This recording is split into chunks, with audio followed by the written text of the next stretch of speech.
let's recap what we saw in UFC Vegas 28. Of course, starting on Saturday night, we had Jairzinho Rozenstruik versus Augusto Sakai, both coming in to this fight off the back of losses, looking for their first wins in 2021. Obviously, Sakai fought Overeem while Rozenstruik fought Ciryl Gane. That lasted 5 rounds. Of course, this fight, well, Augusto's fight lasted 2 rounds with Overeem, and we saw obviously Overeem got cut from the UFC and has now signed for Glory Kickboxing. Both of these had, a point to prove in the UFC. Both, still got title ambitions. Probably say more so with Rozenstruik with title ambitions at the moment. Just as the trajectory they were on, this was more of a bounce back fight for Rozenstruik rather than, for Sakai, if he won that fight, obviously it boosted him up the rankings quite drastically. But Rozenstruik came in there and did what Rozenstruik does. Now, there is some similar trajectories with that, with Francis Ngannou. Both of these, heavy power hitters, and obviously they clashed back in May last year, where Francis Ngannou got the better of him in that entanglement.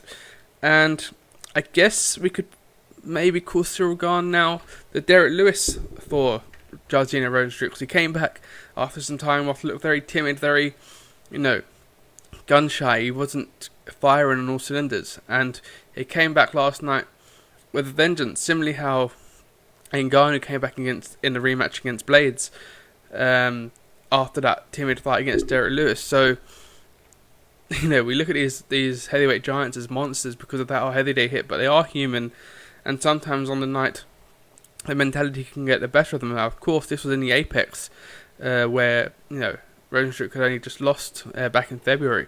I was thinking, this was his second fight or third fight with no fans, but obviously the first one was in Jacksonville with Florida, rather than inside the UFC Apex. So he's got maybe that demon out of the way. It is a smaller cage, of course, so it is, it's better for a striker like Rozenstruik than it is for a more of the grappling heavy fighter like Sakai. Is obviously the 25-foot octagon, and Rozenstruik dominated. He got another buzzer beater, not this time similar to Overeem in the 5th round, same time, just different round with it being in the first, and a brilliant way for him to kickstart 2021. I think this heavyweight division's in a bit of a ruckus at the moment because we don't really know what's going on. Similarly, it's been the same since 2017, 2018, since DC won the title. Obviously, Brock Lesnar came into the ring, or the octagon, should we say, pushing for a fight with DC, then retired from MMA officially. DC fought Derek Lewis. He had some injuries, so we had to wait for him to come back. He fought Stipe Miocic, lost the title.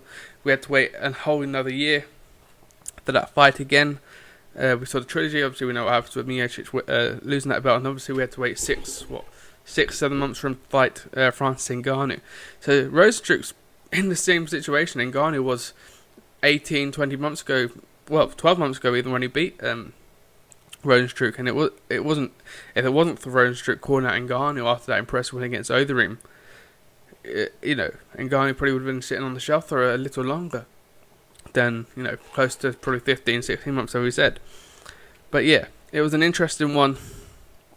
It's interesting to see how both Rozenstruik and Sakai come off of this. But again, the heavyweight division is a bit of a sticky patch, you could say. Because you've got Ciryl Gane, who's number 3 in the rankings, I believe. He's coming off the win against Rozenstruik, so it's hard to reboot that match because it wasn't that competitive. Albeit, on the other side, Ngannou, you could say, it's looking like he's going to fight Derek Lewis. No one would have wanted to see that rematch two and a bit years ago after seeing the first fight. So maybe in a year and a half's time, maybe we're looking at Rozenstruik versus Ciryl Gane 2, potentially for a heavyweight title. But let's have a quick look at the heavyweight rankings, of course. Yeah, so to mention, the heavyweight rankings, you've obviously got Stipe Miocic still, that number 1 contender. He deserves that trilogy belt, but it looks like he wants to wait out to the beginning of next year, middle of next year, so he can put on some weight. Obviously, there's a question mark with John Jones, as there always has been. If he says he wants that fight and we can come to agreement, I think that really fixes a lot of the problems, doesn't it? Whether he's in or out. At the moment, he's very much in between, fighting Ngannou next or staying out until 2022.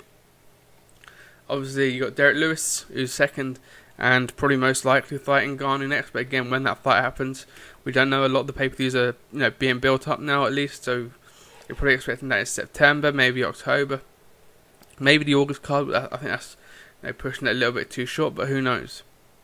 Maybe if there's one in Texas, again, we'll probably see that heavyweight title in Texas with Derek Lewis being a Texas, Houston native, I believe he's from, or at least in Texas he's from. So it would be great to see the contender walk out into his home crowd up against the scariest man in combat sports in Francis Ngannou. Obviously, Cyril Gane has got Volkov, so that fight could build the number one contender. If Cyril Gane goes out and puts a dominant display on Volkov and gets a good win, maybe he fights Ngannou next. That fight needs to happen in Paris, or in Cameroon, you could say. But, for Ngannou that is, but, with his route going through Paris and through France, Cyril Gane and Francis Ngannou, should that fight come across, and it's going to happen within the next 12 to 18 months. Maybe, all dependent on Stipe and John Jones, if there's trilogies and rematches, etc. And maybe a Derek Lewis trilogy. Although, saying that, Francis, it's 1-0 to Derek, so Francis would make it 1-1, and in that scenario, you're probably thinking a dominant win for Francis Ngannou, where we don't need to see the trilogy. Although the same could be said for Stipe, who knows. But yes, Cyril Gane versus Francis Ngannou has to happen in France. Obviously, Curtis Blaydes has already lost twice to Francis Ngannou, so I think he's going to be built to face Rozenstruik next. Rozenstruik called him out. I think that's a fantastic matchup. The two in between, two other side of Blaydes are matched up already, and the two above Cyril Gane are looking at titles. So yeah, Rozenstruik versus Curtis Blaydes probably is the fight to make. Well, Sakai's going to probably drop down, and maybe you put him up against Walt Harris, who did lose on Saturday night as well. You put him up against Marcin Tybura, but obviously he's coming off the back of the win, and he's probably looking higher ups, you could say. Maybe he gets the loser of Volkov and Gane. But it's an interesting place, and it's a shame that we're here with the heavyweight division, because it is hard to matchmake. It's, the only division where we're going to probably see rematches and trilogies, so people are 1-2-0 down. You could say, Curtis Blaydes wins. You could say 2 fights, Francis Ngannou and Curtis Blaydes 3, is very much a fight that you could see happening within the next 2.5 years. But he's already been knocked out twice by Francis. It's a sticky division to be in. Obviously, you got the likes of Tom Aspinall growing. You got Cyril Gane, who shot up the rankings. Rozenstruik shot up the rankings. So maybe it is a case of maybe building these heavyweights up a little bit more slowly. But then you don't get the Francis Ngannous of the world, maybe. Although he got pushed a little too soon, and he's finally ripened and become heavyweight champion at the right time. Had he done it the first time against Stipe, I think he would have been, not fallen off the rails, but it would have been a little bit too soon for him. I think he's worthy and of being a champion right now. He's carrying that champion status very well, albeit only having it for 2-3 months now. But yes, let's have a quick look of course at the fight as itself. Obviously, only 16 strikes landed. All of them significant from Rozenstruik. Only 3 landed there from Sakai, so not a good day in the office to him. But, as you know, Rozenstruik can hit hard. He's a fantastic kickboxer.